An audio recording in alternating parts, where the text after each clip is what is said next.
Callie, Osa, Wamai, Ace, Aruni, Ella, Smoke, Finka, IQ, Pulse, Grim, and Denari. These skilled agents, some of which originating from Rainbow, once came together to form the powerful private military known as Nighthaven. However, following the defeat of Phobos in Detroit and the deactivation of Rainbow, Nighthaven would be purchased by the Global Security Alliance Council, and over the following 2 years, the entire group would break apart and be led into an unknown future. Nighthaven was founded by Callie, and alongside her right-hand man Wamai, they would build up Nighthaven, bringing the best from all around the world. Now, Callie's goal ever since the beginning was always to make Nighthaven the best it could be. When she was initially given that Rainbow contract back during Harry's expansion of Rainbow, she had her own plan what she was going to do with this job. Now, at the end of the day, Nighthaven are still professionals. If you pay them to do a job, they will do it, and they will give you results. So when Rainbow initially recruited Nighthaven, they gave them the results. However, Callie had her own plan brewing in the background, and once their contract was terminated, she was able to poach Ella, Smoke, Finka, IQ, and Pulse from Rainbow to join Nighthaven. Following the destruction of Hereford Base, Rainbow was on its last legs. The two sides would come together once more, and they would face off against Phobos and the Keres Legion in Detroit. At this moment, the two sides never looked stronger together. However, the Global Security Alliance Council would deactivate Rainbow, and now we get to our current part in the lore. But during this Detroit operation, Callie once again put her best foot forward. They were hired to help in this operation, and they did it. All of their agents giving their absolute best. And this would catch the attention of the GSAC. So now that it's been 2 years and Rainbow is back under Paul Bishop, and it's been 2 years since Nighthaven was purchased, where are Callie and Wamai? Well, simply, we don't know. Their status is currently unknown, and the rest of Nighthaven is kind of gone. Is Callie and Wamai now hidden enforcers for the GSAC? Do they have an elevated role? I'm not sure, but all I can probably assume here is that Callie got a lot of money for this, and she got what she always seeked out to do. Make Nighthaven so desirable, to the point where it was purchased by easily the most prestige defense group in the world, the Global Security Alliance Council. So Callie got what she wanted all along, but we don't know where Callie or Wamai are.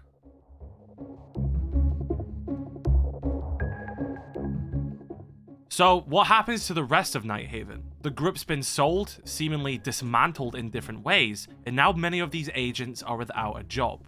Well, Callie's hidden enforcer for Nighthaven, Denari, would begin his own private military group by the name of Arassas. He would lead this group a bit differently than Callie led Nighthaven. Rather than ironclad contracts which keep these agents working for Nighthaven, Arassas is a bit more free, allowing agents to come and go as they please, and being allowed to turn down contracts for jobs if they don't want to do them. Denari would create Arassas following Rainbow's deactivation and the purchase of Nighthaven, and many ex-Rainbow operatives at this time, such as Maestro, would join Arassas during this period of the team's deactivation. But not only would Arassas serve as a sanctuary for ex-Rainbow operatives, many of the ex-Nighthaven operatives who have now been kind of left without a job would seek refuge inside of Arassas, and now that Rainbow is back, many of them still remain. Specifically, Denari, their leader, Ace, Smoke, Pulse, Grim, and even Fuse, who was ex-Rainbow.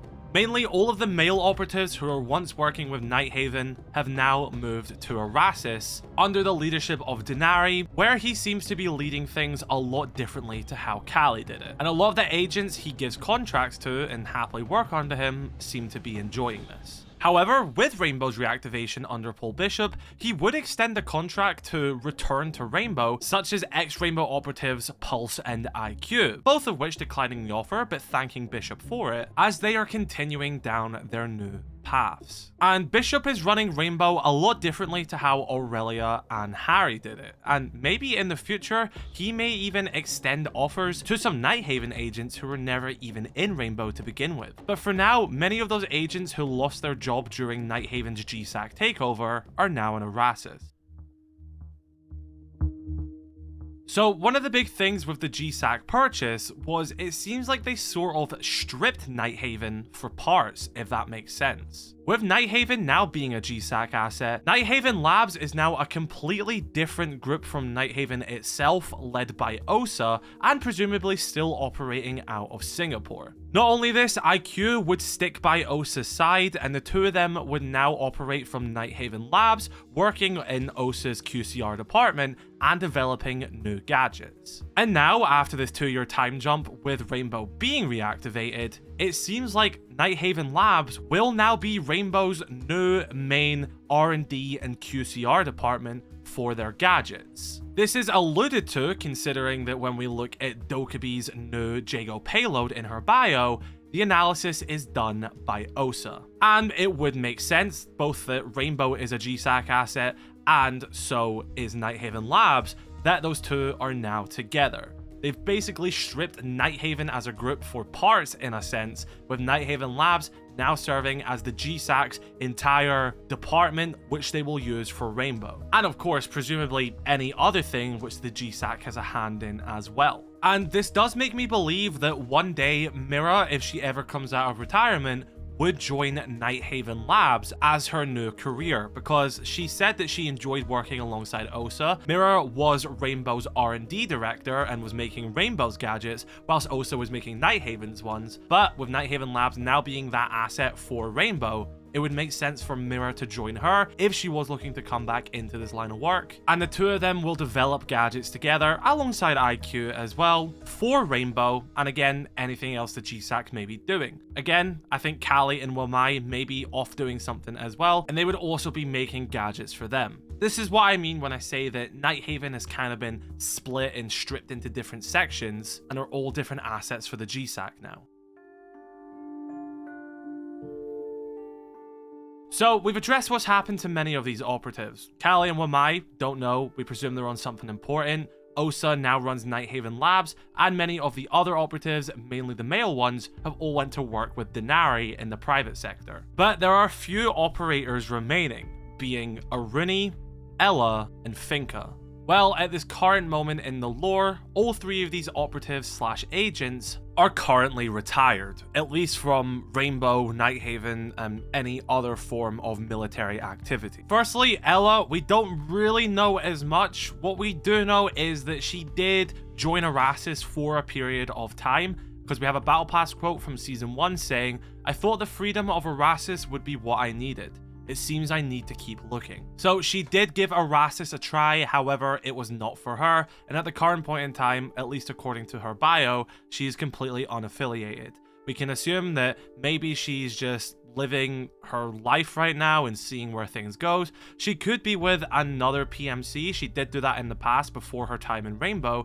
She could just be back home painting. We don't know exactly, but maybe she's finally taking some time to work through her grief, which has played such a large part in her story. For Finka, we know that she retired due to health reasons. She's always suffered from neuropathy. This is because she was born 3 years after the Chernobyl disaster, and unfortunately she would suffer some health issues due to this fallout. This would cause her to have a slow degeneration of her muscles and loss of sensations in her limbs and extremities. This is why she uses those stims from her implanted nanobots to give her that boost, and was one of the major reasons she went to Nighthaven to begin with, as Callie offered her an opportunity to lead her own unit there in Seaburn, in research, and this gave Finka an opportunity to counteract her disease even more, or at least try. However, we would learn that before Rainbow's deactivation and the GSAC's purchase of Nighthaven, that her condition was getting worse. And then following this massive change, she would reignite an old relationship she had with Tachanka. The two would begin to live with each other in the city of Vladivostok in Russia, where Tachanka would return to work with the Spetsnaz, and Finka would seek experimental treatments at a place called Soma Core Clinic. We would hear from Fuse recently that Finka is getting better, however Tachanka is seemingly remaining with the Spetsnaz for the time being, and will not return to Rainbow or join Arassas, for example, at least at the current point in time.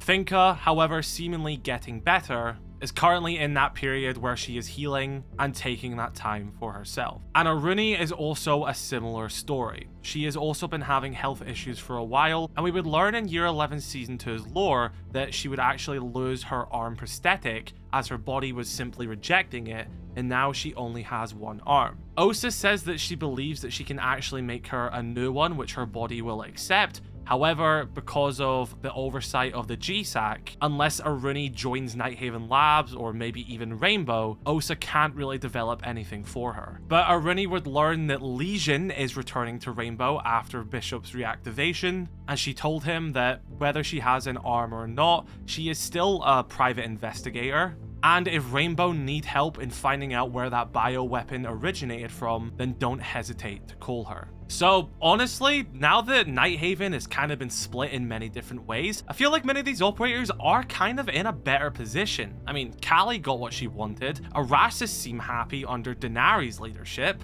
Finka is with Tachanka, and although her health did get worse, they are doing something about it. Ella is off finding herself, and I guess the only one here which is really in a somewhat bad situation is Aruni, because not only does she have an issue which Osa may be able to fix, but she also clearly wants to make herself useful. She wants to work.